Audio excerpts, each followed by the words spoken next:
What's up, YouTube? This is Andy with Andy's Dizzy Vlogs. So I wanted to make this video. Today's Friday. I think it's the 19th. All my days blend together.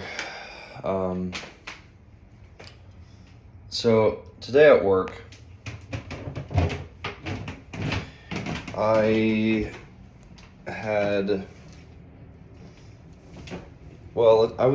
let's talk about this week. I would say, a string of good days.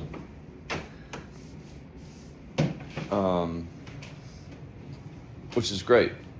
And as you know, if you've been following my videos,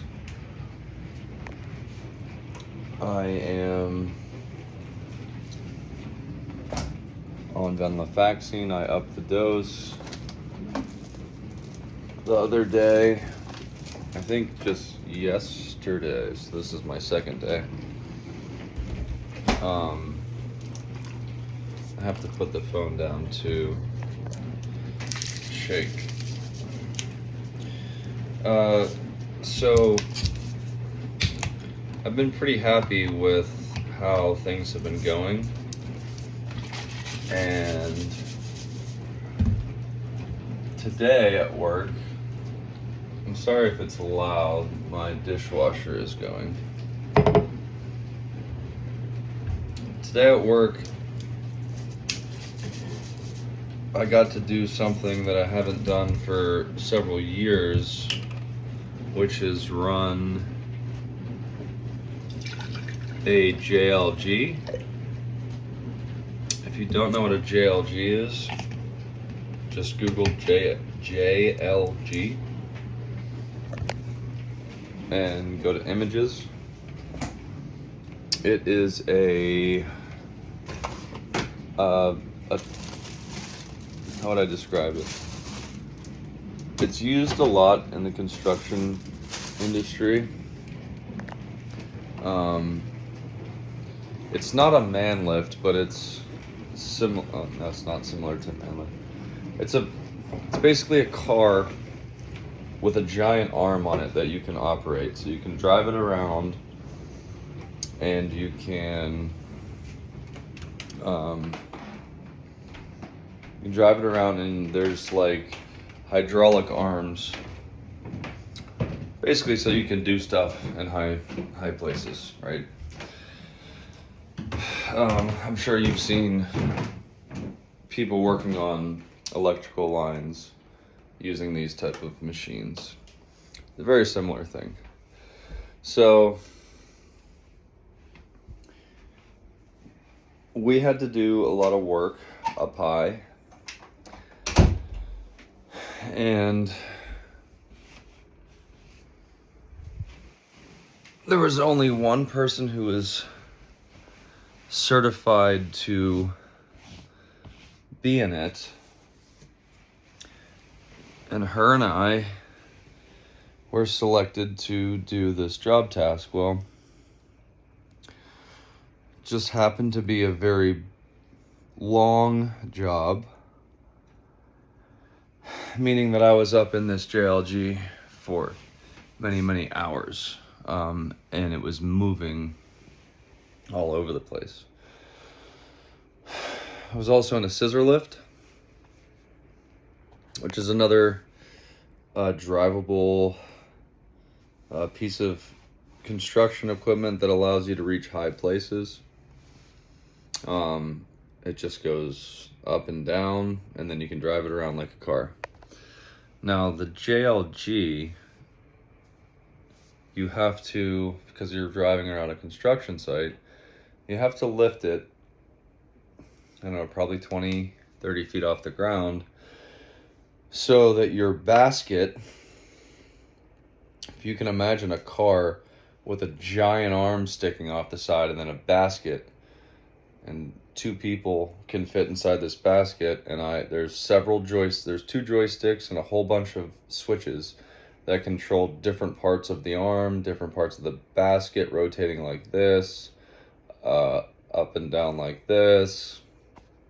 The whole thing rotates 360 degrees. and then it's drivable, and there are a couple other functions. But the whole point is just so you could do work at high elevation in a tricky spot that is not easily accessible via a ladder or any other means. So we had to do this work, and I was happy to do it because we're on sort of maintenance now, and the plant is still being turned on. It's not fully functional, but it's coming online. So we're doing a lot of maintenance stuff for the company that owns the plant.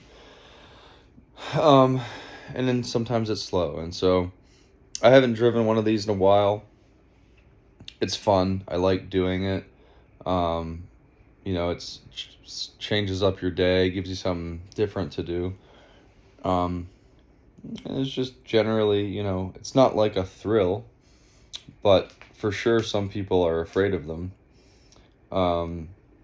I personally am not like terribly afraid of heights. I've gone skydiving. Probably wouldn't do it again, but I have gone skydiving. I've always loved roller coasters. I don't know why I'm saying this. None of this matters. But I was happy to do the job, and we're doing it for several hours. And the thing to understand about this and why I'm talking about this at all is because JLGs are notorious for being bouncy. So if you can imagine a car with a 60 to 80 foot arm on the end of it that you're controlling, you can drive the car back, you could back it up, you can turn left and right, but then you can also control all the different aspects of the different arms moving up and down. Well, what's that? What is Newton's third law? Or what is it? Conservation of momentum. Whatever. So when you're swinging the arm and you stop, it doesn't slowly, gradually stop. It has to stop, because if you're doing something in construction and you need to stop, it has to. The machine, it's an electric, or well, it's mechanic, hydraulic, but it's not engineered to slowly come to a stop, because a lot of times you're using this machine in like tight spots. But regardless of that, it still sways, and the further out you get, the more extended you get, the more it sways. So if you're going from left to right and you stop, it's going to go like this.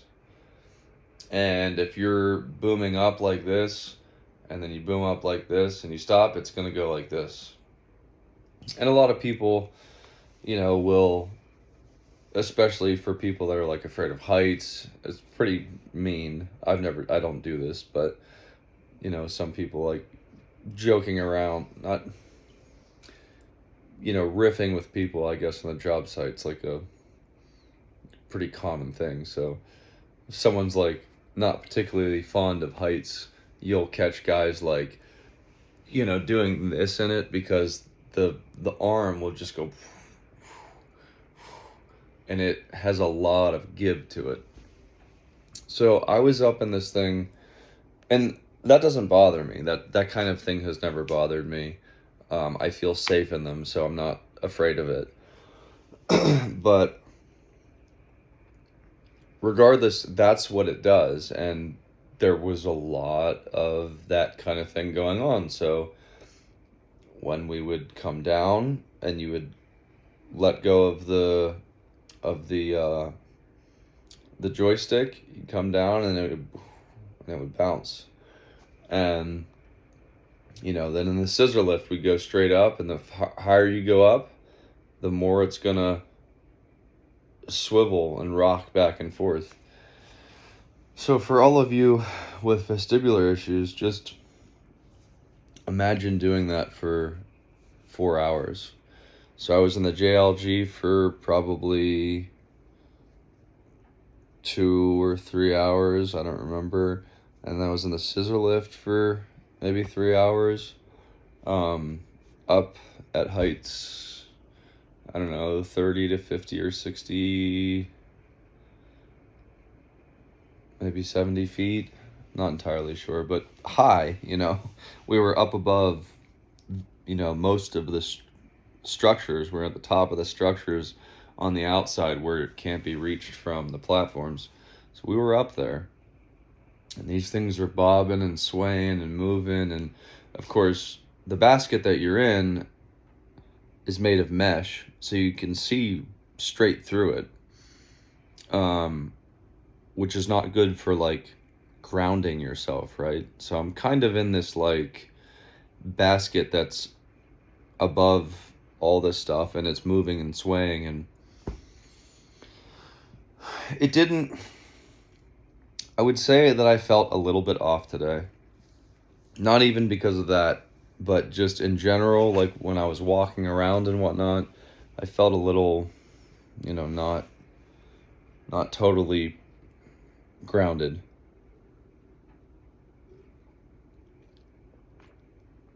Still drinking my tart cherry juice. Drink it before bed. Ton of antioxidants, anti-inflammatory, and natural melatonin. I did a video on that. You can go check that out. But anyways,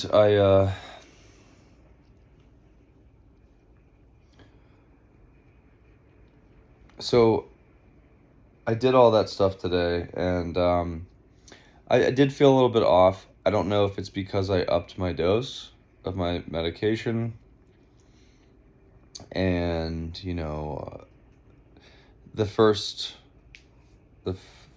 maybe like 4 days after I started taking it, I started getting some anxiety after I would take it. And then when I upped the dose, there was probably 4 days every time I took the second dose when I would get anxiety 20 to 30 minutes after I took it. So I just upped it again. I guess this is the second time I've upped it. And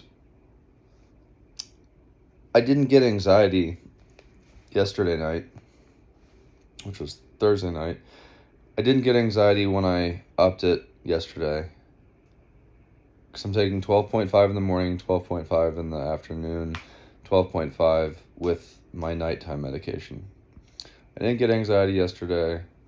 I didn't get anxiety today, but I would say that today I felt weird. I felt not very grounded. I felt a little bit spaced out, a little bit lightheaded at times. Not bad, but just like uncomfortable to the point where you're like, I wish I didn't feel like this. It's easy to sense when something's off, but it's often difficult to describe, as I've said 1,000 times already. But yeah, like I guess a lightheadedness, and I sort of feel it right now. But all of that to say, I did all of this crazy stuff that,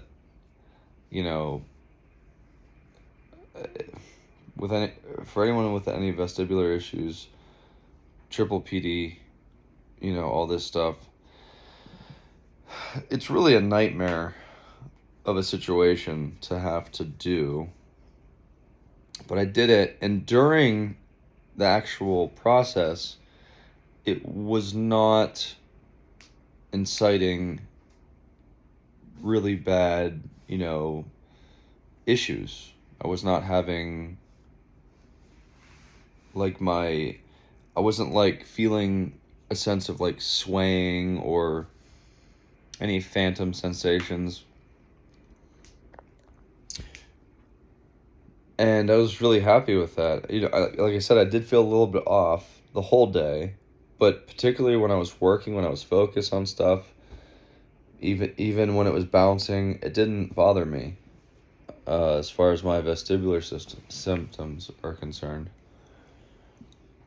And then I got off work, drove home, and then when I got home, got up to my room and did all my stuff downstairs, and then I started to, get ready for my shower, and I started feeling really weird. I started feeling like my head was underwater, like I was slowly like floating in water. My head felt really heavy. Moving, like just walking through my house, was very uncomfortable. It felt like I was walking through like mud. Like I just felt like weighted everywhere, and not in a good way, like not like in a comforting, cozy way, like an anxiety inducing way. It was not pleasant at all.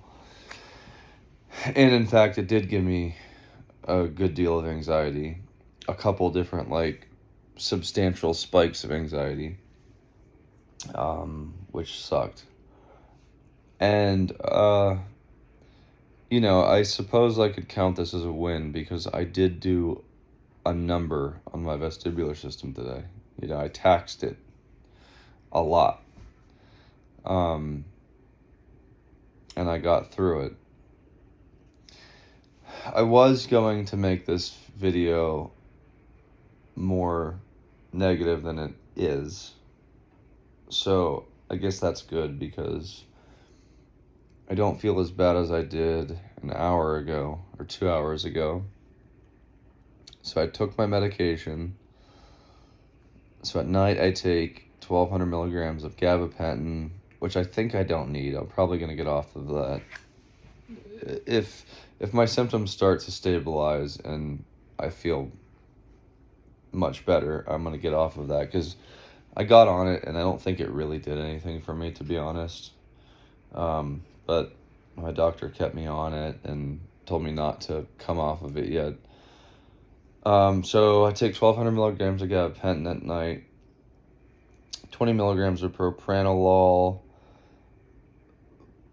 0.5 milligrams of clonazepam,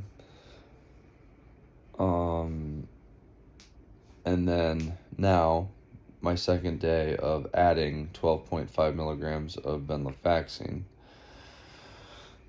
So I took all of those, and then also I took my CoQ10, feverfew, ginkgo, magnesium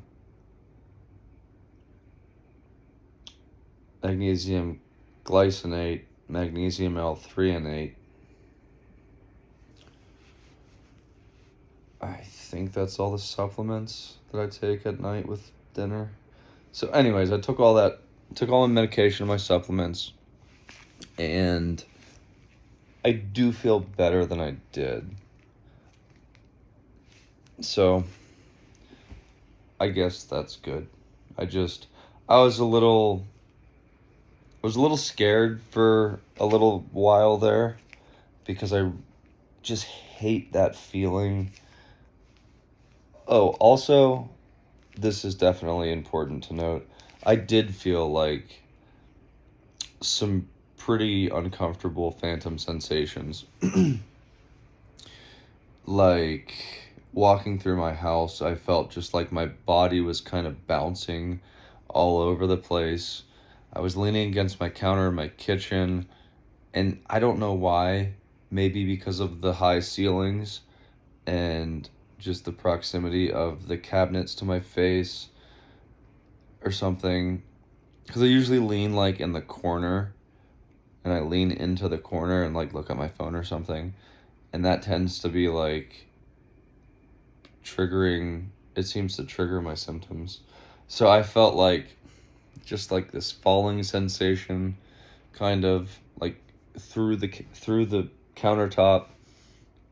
I was feeling bouncing sensations, not for like hours, but like for 10 seconds or a couple seconds. But it doesn't matter. It's like, it's enough to like jolt your system, and like, you know, your body has like an almost unconscious anxiety response to that. I tried to, I tried to be okay with it, but it pisses you off. Like, there's no way around it. Like, it's like, really, again, I'm just trying to live my life. And so